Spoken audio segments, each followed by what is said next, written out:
आउज़ुबिल्लाहिमिनश्शैतानिर्रजीम बिस्मिल्लाहिर्रहमानिर्रहीम अस्सलामु अलैकुम viewers, I am Zainab Arshad and welcome to my channel.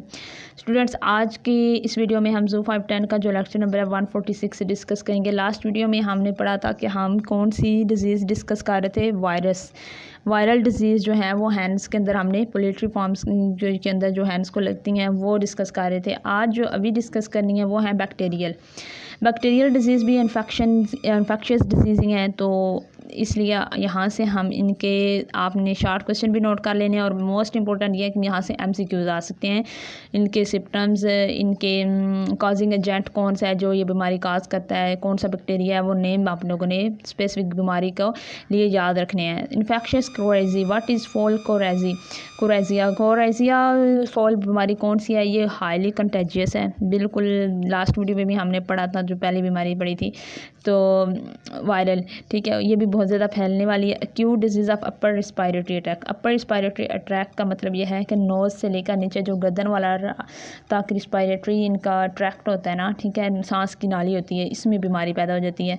तो इसमें अगर या तो ये रिस्पायरेटरी जो नालियाँ होती हैं वो स्वेल हो जाती हैं, रगड़ उनके अंदर पैदा हो जाती है, जो होती है स्वेल हो के उनकी प्रोलिफरेशन हो जाती है। तो जब ये वाली बीमारी होती है तो ये क्रोनिक रिस्पायरेटरी डिजीज़ भी पैदा कर सकती है, जो परमानेंट डिजीज़ हो जाती है। इसकी टियोलॉजी का मतलब ये है कि काजिंग एजेंट कौन कौन से हैं, इसकी जो ये बीमारी काज करते हैं उसका किस फैमिली से ताल्लुक़ है, उसका सारी इंफॉर्मेशन। हेमोफेलस पैरा गैलिनरम, ठीक है, ये जो है एक बैक्टीरिया है, ठीक है। काजिंग इन्फेक्शन और क्रोजी upper respiratory disease of poultry, इसका फिर आपने ये याद रखना है।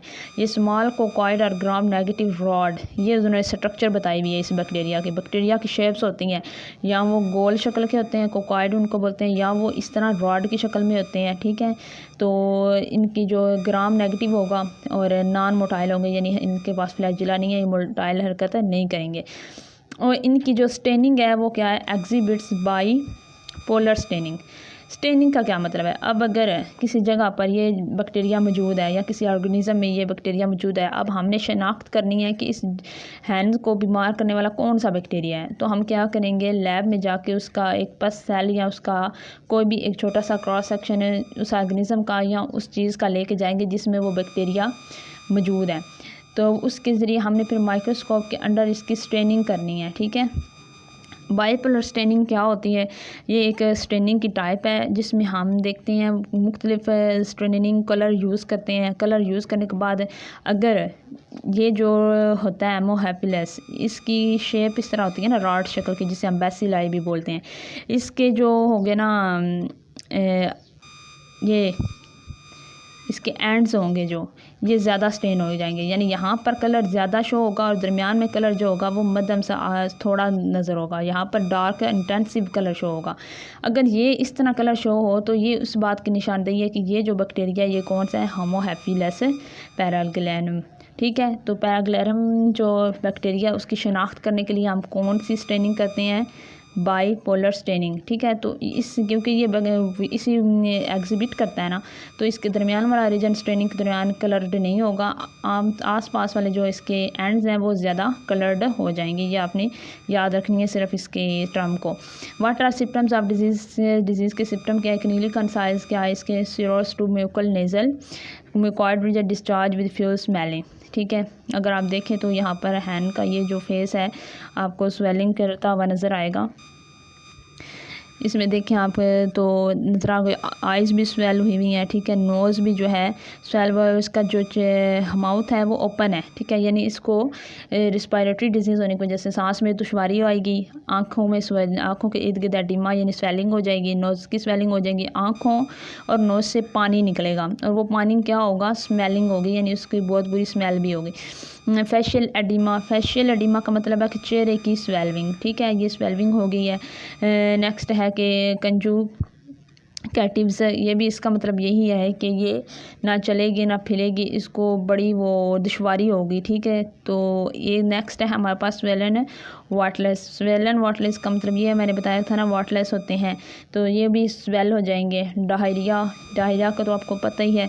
और reduce feed and water consumption, ये ना पानी पिएगी ना ये खाना खाएगी, यानी रिड्यूस हो जाएगी इसकी खाने पीने की सलाहियत, क्योंकि फिर गले में दर्द हो और फिर फीड वाटर जो है होगा वो आइज़ और नोज़ में से निकल रहा है, तो पानी पीते वक्त भी इनको तकलीफ़ होती है। तो ये इसके सिम्पटम्स हैं। How we control this disease, किस तरह हम इसका ट्रीटमेंट करेंगे। जेंटामाइसिन एंड पेनिसिलिन स्ट्रेप्टोमाइसिन, ये 3 ऐसी मेडिसिन नहीं है ये, बल्कि वैक्सीनेशन है, एंटीबायोटिक है, सॉरी ये एंटीबायोटिक है। एंटीबायोटिक जो होती है ये हमेशा आपने याद रखनी है, डिज़ीज़ लगने के बाद दी जाती है। और जो वैक्सीनेशन होती है, वैक्सीन होती है, वो डिज़ीज़ लगने से पहले दी जाती है। कभी भी बीमारी की वैक्सीन बीमारी लगने के बाद नहीं दी जाती। बीमारी लग जाए तो उसकी हमने क्या देनी है, एंटीबायोटिक देनी है। अगर बीमारी अभी नहीं लगी तो उसकी प्रिवेंशन के लिए हमने अपने जिस्म को हिफाजती जो है बनाने के लिए, उसकी इम्यूनिटी कंट्रोल करने के लिए, मजबूत करने के लिए हम वैक्सीनेशन करते हैं। जेंटामाइसिन भी, पेनिसिलिन भी और स्ट्रेप्टोमाइसिन भी, ये तीनों जो हैं हमारे पास एंटीबायोटिक हैं, जो कि हम मुख्तलिफ ऑर्गेनिज्म से हासिल करते हैं और ये मुख्तलिफ बैक्टीरिया को मारने की सलाहियत रखती हैं। अब जेंटामाइसिन मुख्तलिफ बैक्टीरिया को मार देती है। पेनिसिलिन के अंदर भी बहुत सारे बैक्टीरिया को मारने की ब्रॉड स्पेक्ट्रम है, इनके अंदर सलाहियत होती है। स्ट्रेप्टोमाइसिन की, ये वो एंटीबायोटिक जो कॉमनली हर जानवर को दी जाती हैं। डिलीवर ये हम देंगे कैसे, देने का तरीका बहुत ज़्यादा मैटर करता है। जानवरों को दवाई देने का जो तरीका होता है वो मुख्तलिफ होता है। तो ये नहीं होता कि इसको ऐसे ही हम पानी में डाल के दे दें, नो, मुख्तलिफ है। हम इसको क्या करते हैं, खुराक लेते हैं, उनकी मुख्तलिफ खुराक के अंदर मिक्स करके देंगे, या जो वाटर होगा वो इतनी क्वांटिटी में, उसकी क्वांटिटी मेयर करेंगे कि इतने लीटर वाटर में इतनी मेडिसिन डालनी है, ठीक है। तो ये पूरी एक हिस्ट्री है क्लिनिकली। ये समझे कि आप लाइफ स्टॉक के जो डॉक्टर वाला काम है ना, वो ही आप इसमें भी पढ़ रहे हैं अपने कोर्स में। तो डिलीवर करना ही चाहिए इन फीड के अंदर इस खुराक को, और ड्रिंकिंग वाटर के अंदर डालकर हम इस जानवर को दे सकते हैं। प्रॉपर डिसइंफेक्शन, यानी इसकी बॉडी को जो है वो जरासीम कश दवात के ज़रिए साफ़ भी करना है, ताकि जरासीम इसकी बॉडी की जो बार बार स्किन पे हैं वो मर जाएं। नेक्स्ट हमारे पास दूसरी बीमारी है, बल्कि ऐसा करते हैं कि आज ये शॉर्ट वीडियो इसके लिए रहने दें। नेक्स्ट वीडियो जो होगी मैं वो उस नेक्स्ट बीमारी पे बनाती हूँ, ताकि आपके लिए ईजी हो स्टेप बाय स्टेप बीमारियों का पढ़ना भी। तो नेक्स्ट वीडियो तक फिर इजाज़त दीजिए। अल्लाह हाफिज़।